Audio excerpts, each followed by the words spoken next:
Le Choipi, en association avec le CHM et Epicura, s'est doté d'un équipement à la pointe de la technologie, le PET-scan.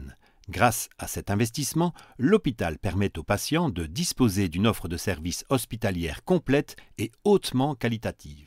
L'originalité du projet, c'est vraiment une association interhospitalière et même interrégionale, puisque ce ne sont pas des hôpitaux d'une même région, mais des hôpitaux d'horizons différents, puisque Mons-Borinage, Moucron sont quand même assez éloignés. Ça s'organise en plages définies par institution et le médecin d'une institution vient réaliser sur place les examens des patients de l'institution dont il provient, ce qui assure effectivement un échange d'informations optimal puisqu'on participe aux commissions multidisciplinaires de l'hôpital dont vient le patient. Le patient en général nous connaît puisqu'il est déjà passé dans le service de médecine nucléaire auparavant.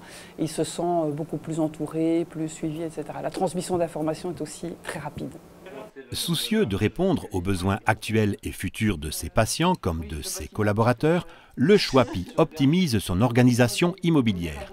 D'importants travaux architecturaux s'étaleront jusqu'en 2022 et font l'objet de toutes les attentions. On a étudié un bâtiment qui sera un hôpital de demain, qui a été rêvé par un premier groupe où les gens se sont laissés aller, ils ne sont pas restés dans un carcan, ils ont vraiment donné tous leurs rêves, imaginé l'hôpital qui sera demain leur hôpital. Donc on a travaillé avec des groupes de travail, avec du personnel, avec des voisins, on a travaillé aussi avec des patients.